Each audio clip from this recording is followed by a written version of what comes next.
Haleluya.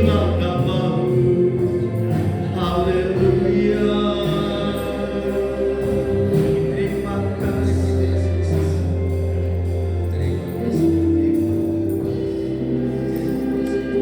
Di dalam kerinduan kami untuk belajar dan tunduk kepada kebenaran Tuhan, kami boleh selalu merendahkan hati kami untuk ditegur.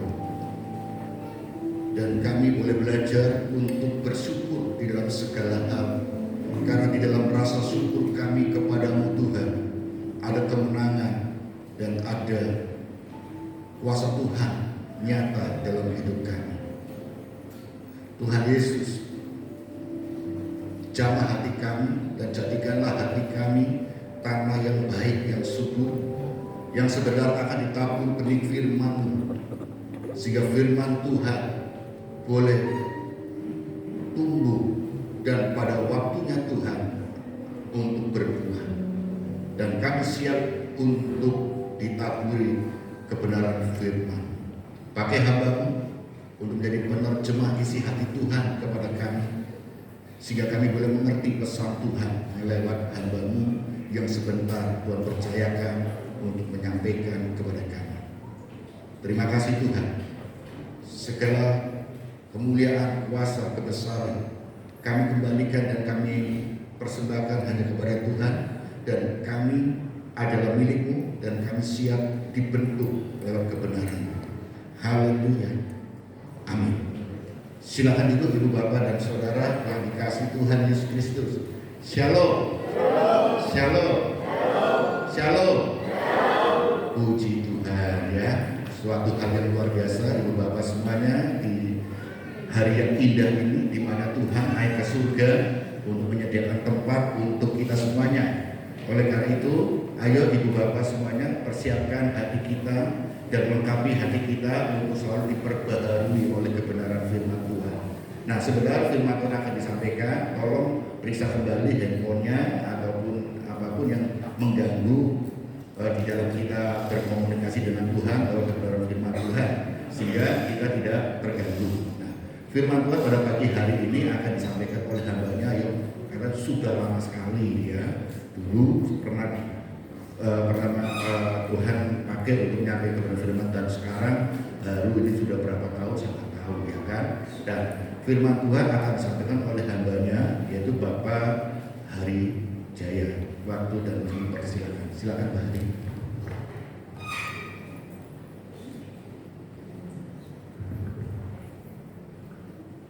Shalom Bapak Ibu dan saudara sekalian yang dikasihi Tuhan.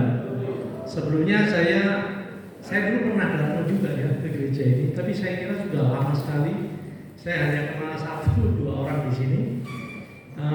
Tapi sebelum kita belajar firman Tuhan, saya itu bergereja di GPPS Sawahan dan sudah lama sekali, dan saya banyak terlibat di lingkungan anak muda.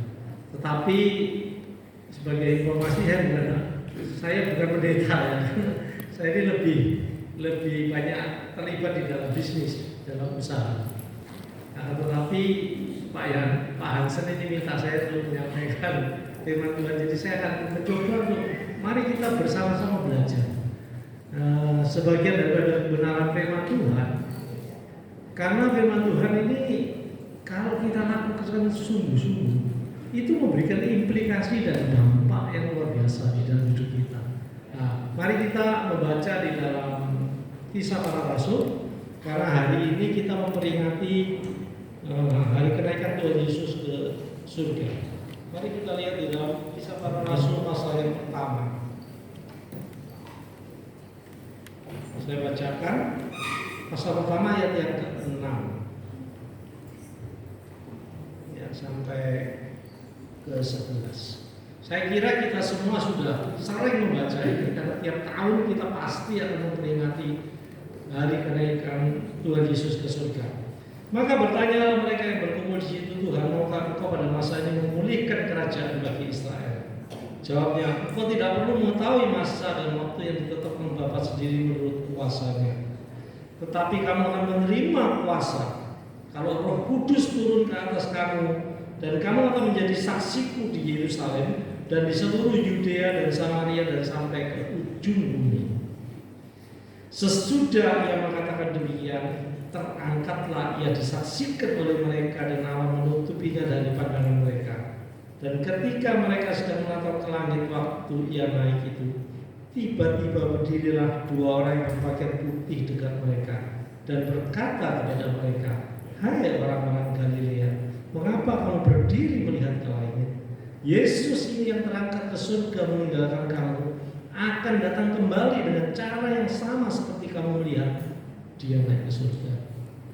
Bapak, Ibu, dan saudara sekalian, peristiwa ini adalah salah satu peristiwa yang sangat penting bagi kita umat Kristen. Mengapa? Karena Tuhan Yesus ternyata balik ke surga, naik ke surga. Dan coba kita bayangkan, kalau kita di sini bersama-sama banyak jemaat seperti ini, kemudian ada Tuhan Yesus yang manusia tiba-tiba terangkat ke langit tanpa menggunakan alat apapun. Kalau zaman dulu tidak ada pesawat, zaman dulu tidak ada jet kecil yang bisa dipasang di tubuh manusia sehingga manusia bisa terbang. Akan tetapi saya ingin memberikan perspektif ini ya, perspektif yang supranatural, perspektif yang ilahi. Kalau kita bayangkan zaman sekarang, kita bersama-sama jemaat di sini dan ada seorang yang bisa naik ke angkasa, ke langit tanpa bantuan alat apapun, apa yang akan terjadi? Seluruh dunia ini akan viral, semua orang akan heran. Nah, tapi walaupun belum tentu semua orang percaya, tapi ini kejadian peristiwa ini terjadi 2000 tahun yang lalu. Dan kita tahu pada zaman itu tidak ada alat apapun yang bisa menyebabkan manusia itu bisa terbang ke langit. Jadi kalau kita perhatikan, maka saya mengatakan peristiwa ini sangat penting bagi kita. Karena ini merupakan salah satu landasan yang terpenting bagi iman Kristen. Kita mempercayai bahwa Kristus itu adalah manusia 100%, akan tapi dia juga adalah Allah yang ilahi. Maka dia memiliki kemampuan, dia bisa terbang ke langit tanpa bantuan apapun. Bapak, Ibu, dan saudara sekalian, kalau peristiwa itu terjadi sekarang pasti viral di mana-mana. Akan tapi coba kita bayangkan, pada saat itu kalau kita baca firman Tuhan, maka kira-kira paling tidak 11 murid itu yang melihat, yang menjadi saksi pada waktu Tuhan Yesus itu di atas surga. Nah, kalau kita perhatikan selama 2000 tahun sejak Tuhan Yesus naik ke surga sampai sekarang, maka kita belum pernah mendengar, atau kita belum pernah membaca, atau kita belum pernah mendapat cerita dari orang lain bahwa ada seorang manusia yang bisa naik ke langit tanpa bantuan apapun. Jadi kalau kita perhatikan, kita lihat di internet, kita lihat di Google, kita lihat berita-berita, tidak pernah ada kejadian yang seperti ini. Itu kejadian yang sangat ajaib. Ini hal yang hanya bisa dilakukan oleh pribadi yang memiliki kekuatan di luar kekuatan manusia secara umum. Oleh karena itu, mengapa saya mengatakan ini peristiwa yang sangat penting? Saya ingin hanya memberikan perspektif kepada kita semua bahwa Kristus ini, bahwa Yesus ini bukan manusia biasa. Dia adalah Allah yang hidup. Maka dia bisa naik ke surga tanpa bantuan apapun. Nah, tetapi tentu saja peristiwa ini tidak terlepas dari peristiwa yang terjadi sejak Tuhan Yesus lahir ke dunia ini. Bapak, Ibu, dan saudara sekalian, dan peristiwa ini adalah peristiwa yang menandai berakhirnya pelayanan Tuhan Yesus secara langsung di dunia. Karena sejak itu Tuhan mengirimkan Roh Kudus untuk menolong kita untuk memahami Allah, untuk mengenal Allah dan sebagainya. Jadi Tuhan Yesus hanya sempat 33,5 tahun ya, kalau nggak salah, melayani manusia di bumi. Dan pada saat dia terangkat ke surga, ini adalah momen terakhir Tuhan Yesus berada di dunia ini. Akan tetapi mari kita melihat flashback ke belakang. Kita akan melihat apa yang dilakukan Tuhan selama ini. Mari kita melihat di dalam Injil Yohanes pasal yang ke-24. Saya ingin membawa kita semua belajar memahami dimensi keilahian Kristus ini. Mari kita melihat dalam Lukas pasal yang ke-24.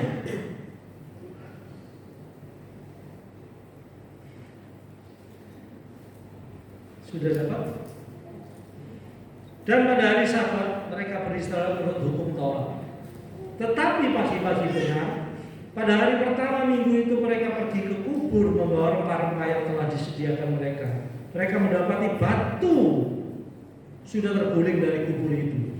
Dan setelah masuk mereka tidak menemukan mayat Tuhan Yesus. Sementara mereka berdiri termangu-mangu hal itu, tiba-tiba ada dua orang berdiri dekat mereka memakai pakaian yang berkilo-kilo. Mereka sangat ketakutan dan menundukkan kepala, tetapi kedua orang itu berkata kepada mereka, "Mengapa kamu mencari Dia yang hidup di antara orang mati? Ia tidak ada di sini. Ia telah bangkit.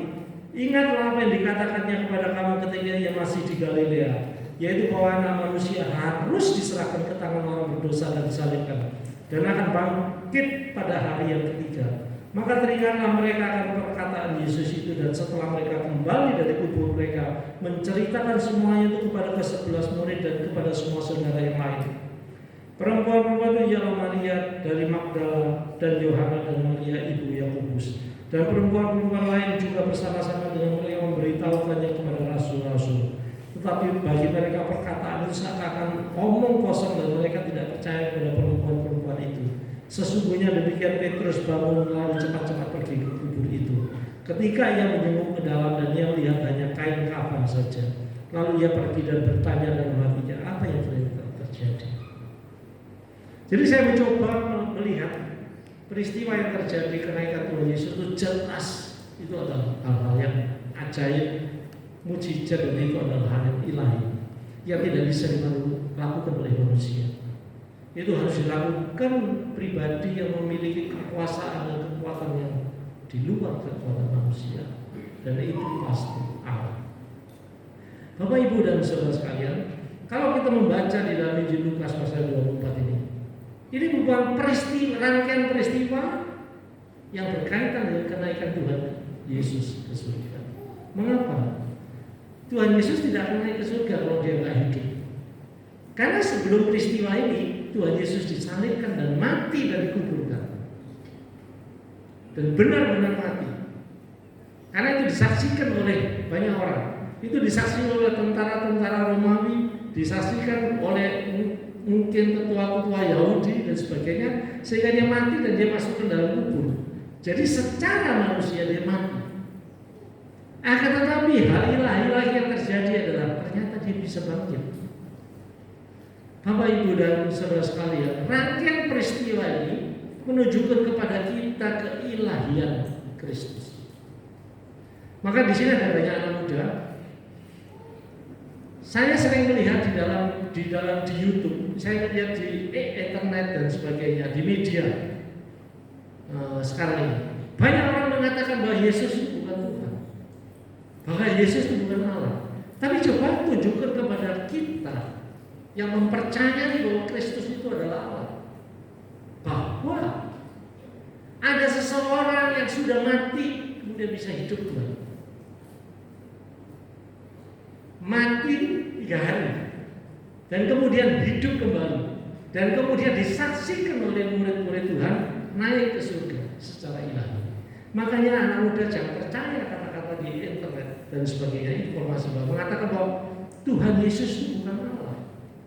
Sebetulnya inilah yang menjadi dasar iman kekristenan kita yang paling kuat, yang paling penting. Mengapa? Bahwa Kristus itu mati dan bangkit dan naik ke surga. Kalau tanpa itu, iman kita adalah iman yang kosong, yang tidak berarti. Tidak ada gunanya kita mempercayai seorang pribadi yang mati, kemudian tidak pernah bangkit, tidak pernah tahu harus kemana dia pergi setelah kematiannya. Tetapi kalau kita melihat dua peristiwa ini menunjukkan kepada kita bahwa dia adalah pribadi yang 100% manusia, tapi dia mempunyai kekuasaan dan kekuatan ilahi yang tidak bisa dibatasi oleh kematian, tidak dibatasi oleh ruang. Anak muda yang dikasih Tuhan, belajar memahami perspektif ini dengan jelas. Karena ini akan menolong kita untuk bertahan di dalam iman kepada Tuhan. Jadi kalau saya membaca TikTok dan sebagainya, kadang-kadang pikiran saya juga terdistorsi. Artinya terganggu juga. Apa benar ya Tuhan itu Allah?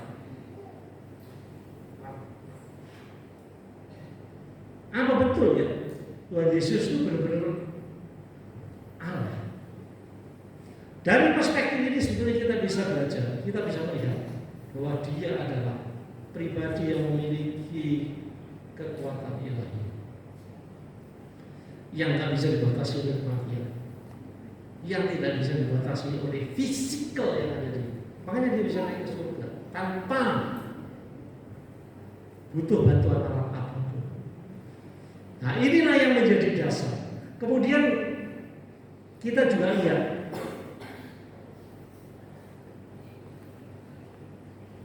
Tuhan Yesus menemui, kemudian setelah itu yang terjadi, kalau kita membaca firman Tuhan, maka kita lihat di dalam Injil Lukas juga bahwa Dia bertemu dengan orang yang sedang berjalan ke Emmaus, menunjukkan diri, menampakkan dirinya. Kemudian kalau kita lihat lagi dalam ayat 36, ya, saya bacakan juga. Dan sementara mereka bercakap-cakap tentang hal itu, Yesus tiba-tiba berdiri di tengah mereka dan berkata kepada mereka, damai sejahtera bagi kamu. Kalau kita baca di ayat di kitab-kitab yang lain, maka pada waktu itu murid-murid Tuhan sedang berada di dalam satu ruangan dan semua ruangan ditutup, ya. Jadi Foni yang Hansen yang sekolah Alkitab pasti lebih tahu, ya. Mereka sedang berada di dalam satu ruangan, tiba-tiba Tuhan Yesus muncul. Nggak ada hujan, nggak ada angin, nggak ada pintu terbuka, nggak ada dinding yang jebol, tahu-tahu Tuhan muncul begitu saja. Bapak, Ibu, dan saudara sekalian serta anak muda yang dikasihi Tuhan, ini yang menunjukkan kepada kita bahwa Kristus itu adalah Allah. Tuhan Yesus adalah pribadi yang memiliki kekuatan ilahi yang tidak dibatasi oleh ruangan. Akan tetapi Dia fisikal. Kalau kita membaca juga pada waktu Tuhan Yesus menemui murid-muridnya di Danau Galilea, nggak salah, Tuhan Yesus sempat makan ikan. Jadi dalam tubuh roh, dalam tubuh roh pun tubuh fisiknya masih berjalan. Itu sesuatu yang menurut saya tidak bisa dipahami oleh kita manusia. Akan tetapi Bapak, Ibu, dan saudara sekalian, peristiwa ini, peristiwa bangkitnya Tuhan Yesus dari kematian dan peristiwa kenaikan Tuhan Yesus ke surga, ada saksinya. Ini bukan cerita-cerita bohong, atau cerita saja, cerita yang tidak ada saksinya. Kalau anak muda belajar mengenai iman-iman orang lain, coba baca. Di situ banyak cerita, tetapi ada yang tidak ada saksinya. Kalian bisa pelajari di YouTube, di TikTok, di YouTube, di internet bisa pelajari banyak hal. Tapi kalau kita lihat peristiwa yang dinyatakan kepada kita, itu peristiwanya ada saksinya. Pada waktu murid-murid itu berkumpul, paling sedikit 11 murid. Pada waktu 2 orang yang berjalan ke Emmaus, paling sedikit 2 orang saksi. Pada waktu Tuhan Yesus bangkit dan ini ada beberapa ibu-ibu datang ke kubur, itu beberapa orang bertemu dengan malaikat dan itu ada saksinya juga. Dan pada waktu Tuhan Yesus naik ke surga, paling sedikit 11 muridnya juga menjadi saksi. Bapak, Ibu, dan saudara, jadi peristiwa ini bukan peristiwa omong kosong, bukan peristiwa yang katanya, bukan cuma cerita, bukan. Ada saksi mata yang melihatnya secara langsung. Kalau kita membaca dalam Alkitab ini, maka saya nggak tahu benar nggak ini. Saya hanya melihat Nabi Elia yang diangkat ke surga oleh Tuhan Allah. Tapi juga ada saksinya. Betul? Saksinya Nabi Elisa. Jadi kalau kita baca di Alkitab kita, maka kita menemukan 2 manusia yang naik ke surga, tapi yang satunya itu diangkat dengan kereta. Nggak salah apa baik? Saya nggak jelas ya. Tapi Allah yang melakukan itu. Tapi pada waktu Tuhan Yesus naik ke surga, Dia melakukan dengan dirinya sendiri. Dan ada saksinya. Bapak, Ibu, dan saudara sekalian, peristiwa yang menunjukkan ada peristiwa ilahi yang di luar nalar manusia. Akan tetapi itu terjadi dan ada saksinya. Dan coba bayangkan, pikirkan anak muda juga, coba cari berita di seluruh dunia ini. Ada tidak peristiwa seperti yang terjadi ini? Manusia yang lain maksud saya, selain Tuhan Yesus. Saya seumur hidup saya belum pernah mendengar ada orang yang mati, kemudian orang bisa bangkit, orang bisa terbang ke angkasa tanpa alat bantuan alat apapun. Saya belum pernah mendengar itu seumur hidup saya. Tetapi peristiwa ini menunjukkan bahwa kita mempercayai Tuhan Yesus yang benar, Allah yang benar.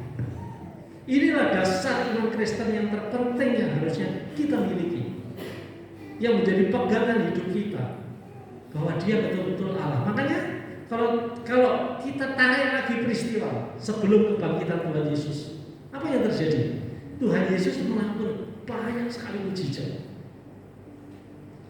Mencari manusia saja bisa melakukan banyak mujizat seperti yang dilakukan oleh Tuhan Yesus. Itu sih hampir mustahil. Tuhan Yesus menyembuhkan orang di kolam Bethesda, merubah air menjadi anggur, ya, mencelupkan mata orang, menyembuhkan orang lumpuh. Bahkan Tuhan Yesus membangkitkan Lazarus yang sudah mati. Bapak, Ibu, dan saudara sekalian, rangkaian peristiwa inilah yang sebetulnya harusnya menjadi pegangan hidup kita, bahwa Kristus, bahwa Tuhan Yesus itu adalah Allah yang hidup.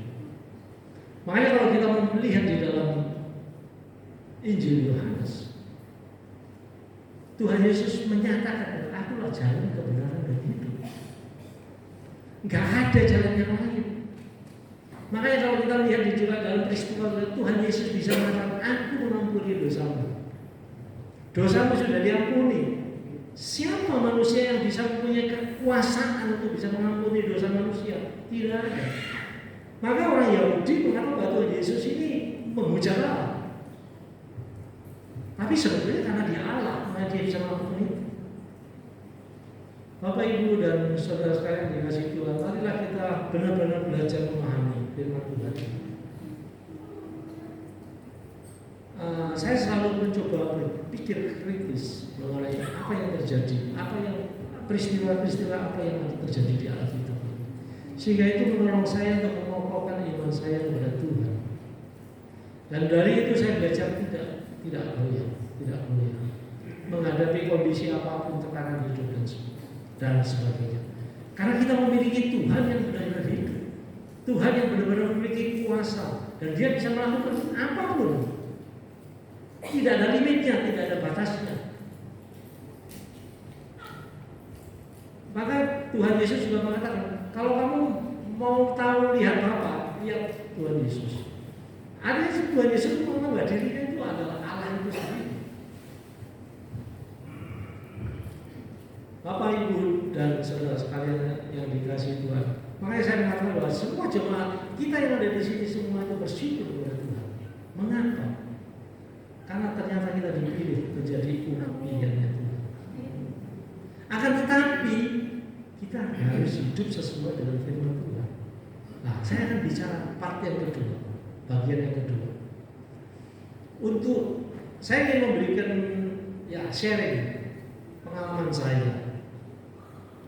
Bagaimana caranya kita bisa mengikuti Kristus yang benar, supaya implikasi ilahi itu muncul dalam hidup kita, supaya kita itu hidup itu bukan sekedar jadi orang Kristen yang lemah, yang suka menyerah dan sebagainya. Tapi kita itu benar-benar memiliki anugerah Tuhan, kekuatan hikmat Tuhan untuk menghadapi dunia ini.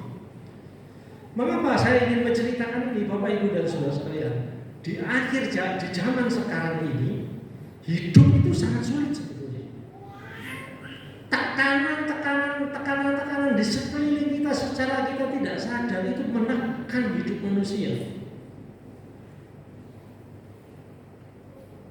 Kebutuhan akan materi, kebutuhan akan keselamatan, kebutuhan akan kesehatan, kebutuhan akan diterima orang lain. Kadang-kadang kalau kita nggak diterima orang lain aja kita merasa diri kita sedih, mungkin sakit hati dan sebagainya. Jadi kebutuhan-kebutuhan itu menyebabkan penyembahan kita kepada Tuhan, penyembahan kita kepada Allah menjadi melenceng. Maka Tuhan mengatakan bahwa kita harus mempersembahkan hidup kita itu total. Kita harus mengasihi Tuhan itu total. Tapi seringkali kita tuh meleset. Nanti kita membaca di dalam kitab Mazmur. Ya, saya ingin kita belajar ini dalam kitab Mazmur pasal yang ke-24.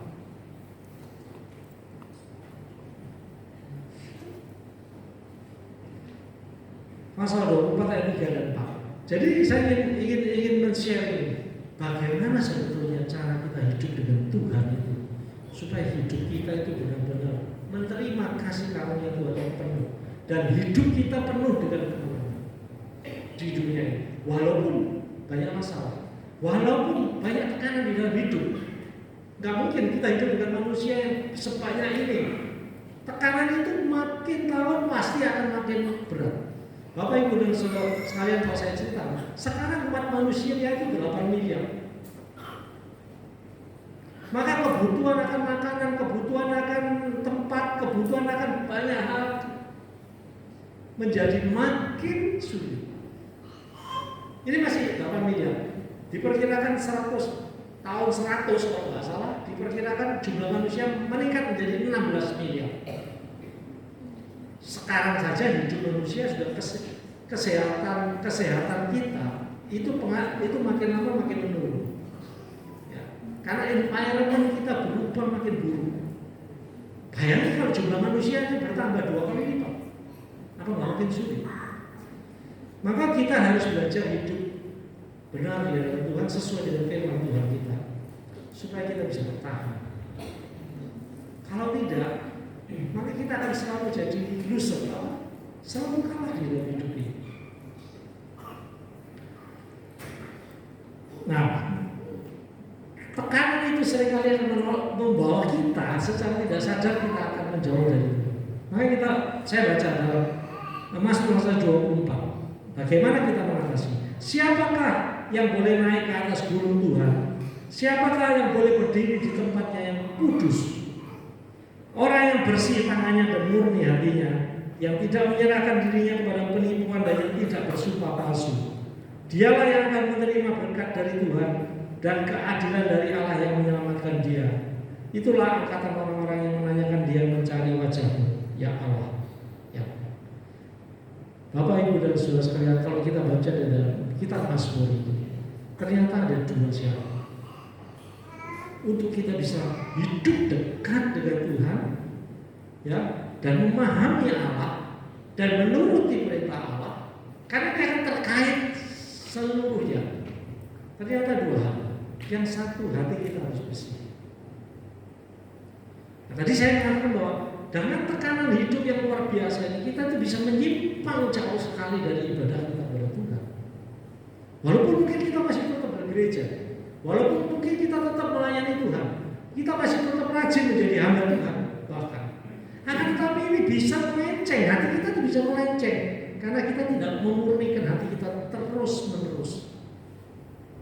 Kalau kita membaca di dalam Amsal Solomon pasal 4 ayat 3, jagalah hatimu dengan segala kewaspadaan, karena dari situlah terpancar apa?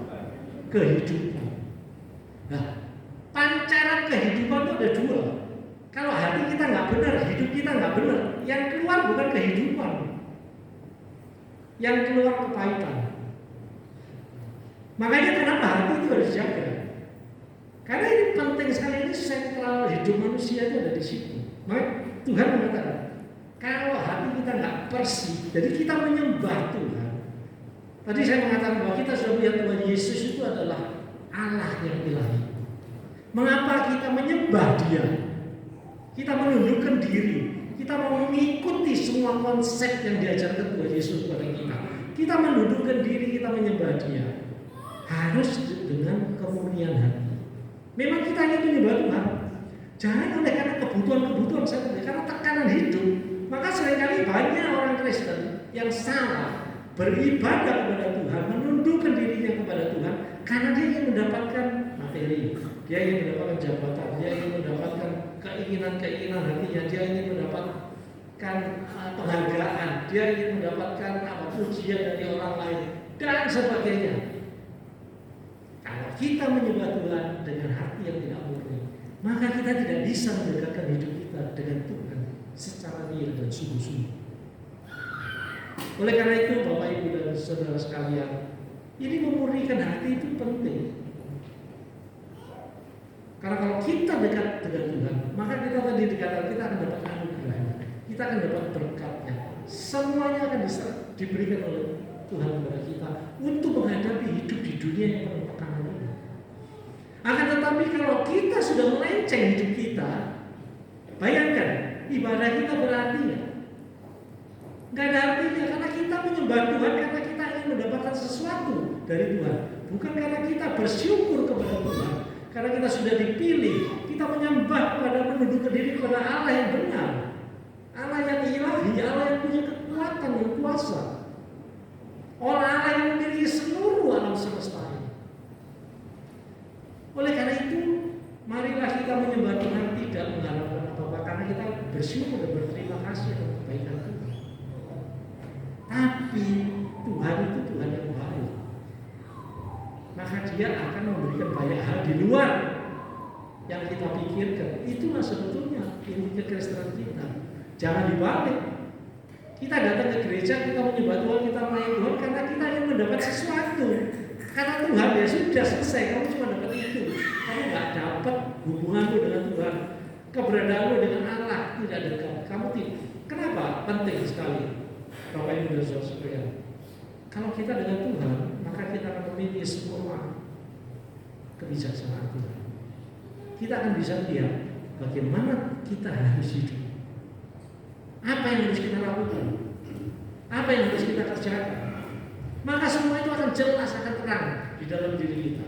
Tapi kalau hidup kita distorsi, ya gelap, maka Tuhan mengatakan, kalau gelap ya kita nggak tahu, maka kita harus mati. Maka waktu kita hidup dekat dengan Tuhan, Tuhan mengatakan, akulah terang. Maka kita ingin mengikuti terang Tuhan. Akan tetapi kalau hidup kita jauh dari Tuhan, bayangkan, Bapak Ibu dan Saudara. Oleh karena itu mari kita belajar mulai hari ini. Kita harus memurnikan cara kita beribadah. Kita harus menjaga hati kita. Karena di dalam kitab juga dikatakan dalam perjanjian lama, Bapak Ibu bisa lihat ya. Hati manusia itu sebetulnya ujung-ujungnya itu licin. Manusia itu ujung-ujungnya itu egonya, dirinya sendiri yang paling penting. Makanya kenapa ada harapan bisa jatuh dalam dosa? Karena egonya sudah dikasih Tuhan, sudah dikaruniai Tuhan, mau jadi seperti Tuhan. Ada harapan itu sama dengan kita. Kita tidak ada bedanya. Kita pasti punya unsur itu di dalam diri kita. Karena kita manusia yang sama. Oleh karena itu harus dijaga. Maka tadi Amsal mengatakan jagalah hatimu, jangan melenceng. Kita tuh harus murni di hadapan Tuhan. Nah itu sesuatu yang sangat penting. Nah itu yang saya pelajari selama hidup saya. Dari dulu saya ingin belajar Tuhan apa sih inti kehidupan bersama Tuhan itu yang benar itu yang seperti apa. Ternyata saya dapatkan ini. Penting hidup murni itu menyembah Tuhan murni karena kita mengasihi Tuhan. Nanti implikasinya macam-macam. Kita nggak usah mikirin berkat Tuhan itu akan kalau kita baca di Alkitab kita, maka berkat Tuhan itu akan datang dengan sendirinya, nggak usah dicari.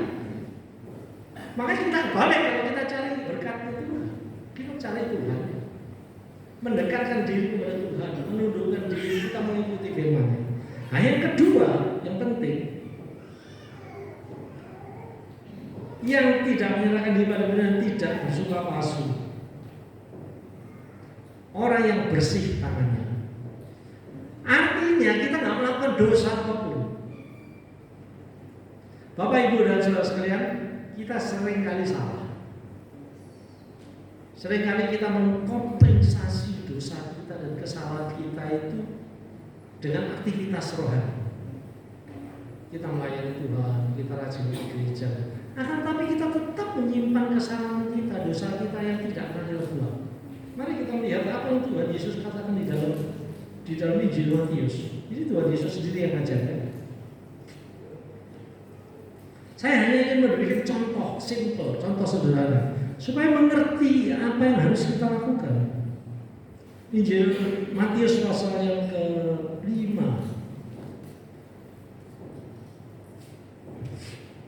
Ayat yang ke-23 sampai 24. Beberapa ayat yang saya akan baca ya. Saya bacakan. Sebab itu jika engkau mempersembahkan persembahanmu di atas mezbah dan engkau teringat akan sesuatu yang ada dalam hati saudaramu terhadap engkau, tinggalkanlah persembahanmu di depan mezbah itu dan pergilah berdamai dahulu dengan saudaramu. Lalu kembali untuk mempersembahkan persembahanmu itu. Bapak, Ibu, dan saudara sekalian, penyembahan kepada Tuhan, ibadah kepada Tuhan itu tidak bisa dikompensasi kalau hidup kita juga nggak berubah. Artinya Tuhan mengatakan nggak ada gunanya kita mempersembahkan. Rasul Paulus juga mengatakan nggak ada gunanya kita memberikan tubuh kita untuk dibakar ya, kalau kita tidak memiliki kasih kepada Tuhan. Jadi jangan kita mengganti ibadah yang harusnya murni, yang harusnya benar di hadapan Tuhan dengan dosa yang tidak kita lepaskan. Tidak bisa. Tuhan katakan bahwa kita harus membersihkan hidup kita. Tangan kita harus bersih. Tuhan mengatakan kalau kamu ingin beribadah, kamu punya sengketa dengan saudaramu, itu harus selesai dulu. Kalau itu tidak diselesaikan, maka ibadah kita tidak berguna.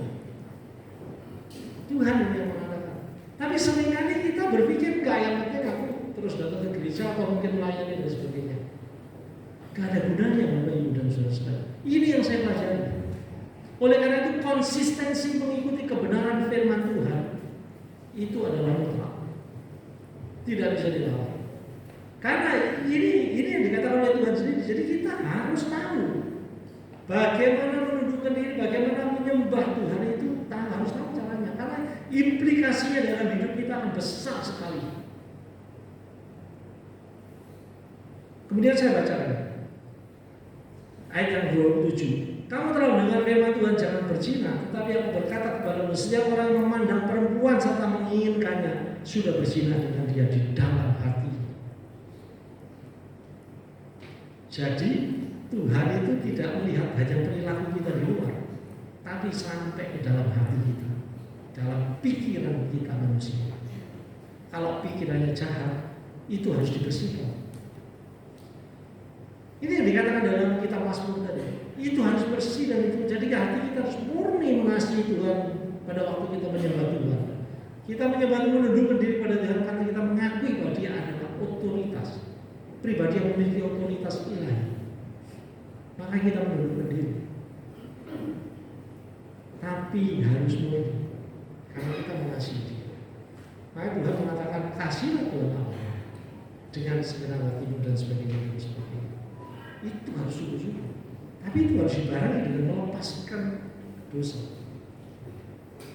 Ini tidak bisa dilakukan, dosa tetap kita lakukan, kita menyembah Tuhan, tidak berguna. Mari saya baca berikutnya. Kamu telah mendengar ayat yang ke-38 ya, 5-38. Kamu telah mendengar firman, mata ganti mata dan gigi ganti gigi. Tapi aku berkata kepadamu, janganlah kamu melawan orang yang berbuat jahat kepadamu, melainkan siapapun yang menampar pipi kananmu, berilah juga pipi kirimu. Ini memang Tuhan yang sangat terkenal ya di lingkungan kita maupun di lingkungan orang di luar Kristen. Tuhan Yesus ngasih apa? Ngasih aturan yang nggak masuk akal gitu. Nah, tapi ini dikatakan oleh Tuhan Yesus sendiri. Kalau kita mengakui bahwa Dia adalah pribadi ilahi dan kita mau menyembah Dia, maka kita harus mengikuti perintah. Nggak bisa kita deny. Wah, nggak masuk akal Tuhan. Zamannya sekarang udah lain. Ya udah, nggak usah akui Tuhan Yesus. Karena Tuhan Yesus juga Tuhan yang maha. Sebetulnya dia tidak membutuhkan kita, tapi dia mengasihi. Itulah korban Kristus di kayu salib itu tidak bisa dibalas dengan apa. Kehidupan kita itu tidak cukup untuk membalas kasih Tuhan. Tapi untuk melakukan hal yang kecil-kecil seperti ini seringkali kita nggak mau, Bapak Ibu dan Saudara. Kenapa? Karena ego manusia. Kita mau hidup seenaknya kita sendiri. Kemudian ayat yang ke-43 dan 44. Kamu telah mendengar firman, kasihilah sesama manusia dan bencilah musuhmu. Tetapi aku berkata kepadamu, kasihilah musuhmu dan berdoalah bagi mereka yang menganiaya kamu. Bisa gak? Harusnya bisa. Saya kadang-kadang prihatin. Zaman sekarang banyak umat Kristen itu menyembah Tuhan, rajin ke gereja, bahkan mungkin pelayanan. Akan tetapi dalam hidupnya masih ada kepahitan. Pahit kepada orang tua, pahit kepada saudara, pahit kepada teman sepelayanan. Saya itu seringkali, ini salah satunya Ivon yang saya bilang gak masuk akal buat saya. Bagaimana kita melayani Tuhan yang penuh dengan kasih, yang kita harus mengikuti norma itu, kita harus mengikuti hukum itu, akan tetapi hidup kita tuh berbeda. Gak masuk akal lah. Kalau saya bilang ini gak masuk akal nih, saya bergereja, bertemu banyak teman, melakukan hal seperti itu, ini adalah penyimpangan. Bapak Ibu dan Saudara sekalian, ini penyimpangan. Dan kita harus menguruskan itu di dalam jemaat. Kita harus menguruskan karena itu tidak sesuai dengan ajaran Kristus. Gak masuk akal, saya bilang aneh. Kemudian saya sudah bisa membayangkan bagaimana orang bisa memperoleh kasih karunia Tuhan dan berkat Tuhan yang penuh di dalam hidup orang itu. Kalau dia katanya mengakui Kristus, tapi tindakan dan tingkahnya tidak cocok. Makanya pada waktu Hansen, saya ini nggak pernah renungan di gereja, Bapak Ibu dan Saudara saya. Nah, waktu Hansen minta saya juga tergerak terus terang. Saya lama nggak ke sini, jadi saya oke, saya. Tapi setahun ini yang cuma renungan satu kali di rumah doa ya.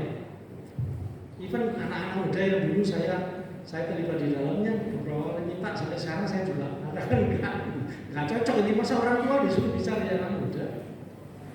Tapi sebetulnya saya kadang-kadang saya bilang gini, ya tema saya cuma ini, tema hidup saya itu seperti ini. Jadi kalau saya suruh renungan ya ini isinya, paling isinya nggak akan jauh dari ini. Kemurnian hati, tindakan perilaku yang benar. Kita menyembah Tuhan yang benar. Jadi hidup kita tuh sinkron. Kita tuh nggak munafik. Jadi kita munafik masa kita datang menyembah Tuhan, tapi kita kelakuan kita tetap tidak berubah, sama seperti orang dunia. Tapi itu bukan hidup yang mudah, itu perlu diperjuangkan. Dan anak muda harus belajar sejak dari muda. Saya lanjutkan ayat yang pasal yang ke-6 ayat pertama. Ingatlah, jangan kamu melakukan kewajiban agamamu di hadapan orang supaya dilihat orang, dilihat mereka. Karena jika demikian kamu tidak beroleh upah dari Bapamu yang di surga. Jadi apabila engkau memberi sedekah, jangan engkau mencanangkan hal itu seperti yang dilakukan orang munafik di rumah-rumah ibadat dan di lorong-lorong supaya mereka dipuji orang. Aku berkata kepadamu, sesungguhnya mereka sudah mendapat upahnya. Tetapi jika engkau memberi sedekah, janganlah diketahui tangan kirimu apa yang diperbuat tangan kananmu. Hendaklah sedekahmu itu diberikan dengan tersembunyi, maka Bapamu yang melihat tersembunyi akan membalasnya. Bapak Ibu dan Saudara sekalian, pelajaran firman Tuhan ini sebetulnya sangat jelas dan sederhana, simple.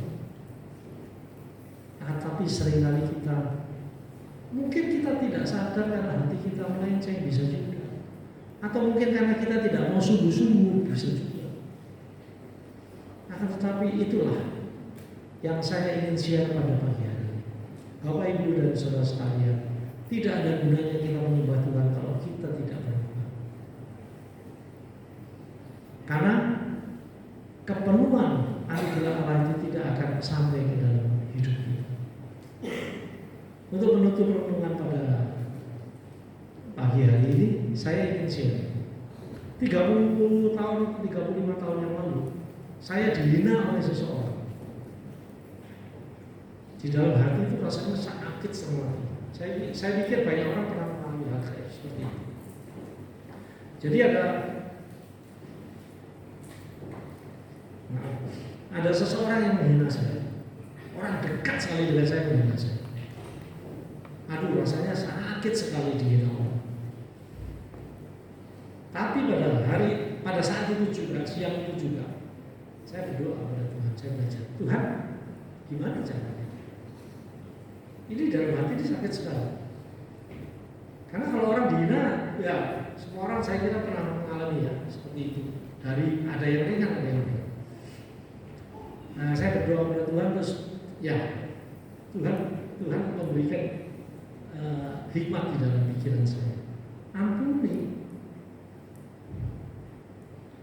Maka pada saat itu juga saya berdoa kepada Tuhan dan saya mengatakan saya mengampuni orang yang menyakiti hati saya. Apa yang terjadi Bapak Ibu dan Saudara sekalian? Sejak saat itu sampai sekarang saya nggak pernah bisa sakit hati sama orang. Kalau ada orang yang menyinggung saya dan sebagainya pada saya bisa memahami orang. Dan itu saya tahu itu bukan hanya kemampuan saya, tetapi karena saya mau melangkah bersama Tuhan. Maka sejak saat itu Tuhan itu memberikan saya kekuatan yang supranatural. Yang menurut saya inilah karakter ilahi yang muncul dalam hidup manusia. Secara nature susah mengampuni orang lain, itu yang menyakiti hati kita itu susah. Akan tetapi saya merasa itu kekuatan yang mengikut, yang menolong saya baik di dalam pikiran maupun di dalam hati. Saya nggak bisa menyimpan kesalahan orang lama, nggak bisa. Dan saya belajar untuk terus mengampuni kalau ada orang yang bersalah. Bapak Ibu dan Saudara sekalian, itulah yang menolong diri saya. Hidup tahan di dalam tekanan hidup yang seperti apa, dalam kondisi yang tidak baik-baik saja. Saya boleh cerita juga sejak tahun 2020 saya merasa saya diberkati Tuhan. Padahal 2020 kita tahu ya, krisis, kemudian 2022, sekarang 2025 dan sebagainya. Krisis itu selalu ada, tekanan hidup yang karena saya di dunia bisnis. Akan tetapi sudah 4,5 tahun ini saya jalani. Saya tidak pernah mengalami kesulitan, walaupun di dalam perjalanannya tidak mudah. Tapi Tuhan bisa memberikan saya. Tapi saya mencoba untuk belajar bagaimana menerapkan nilai-nilai yang diajarkan oleh Kristus di dalam hidup ini semampu saya. Saya bukan orang sempurna, nggak mungkin, kadang-kadang juga salah, kadang-kadang juga jatuh. Tapi saya mencoba untuk bagaimana memperbaiki diri. Karena kemurnian menyembah Tuhan dan perilaku yang berubah sesuai dengan firman Tuhan itu adalah kunci kehidupan menurut saya yang tidak ternilai kalau itu dilakukan dengan konsisten. Kiranya firman Tuhan ini memberkati kita semua dan menolong kita untuk memahami bagaimana kita harus menjalani hidup kita. Tuhan Yesus memberkati.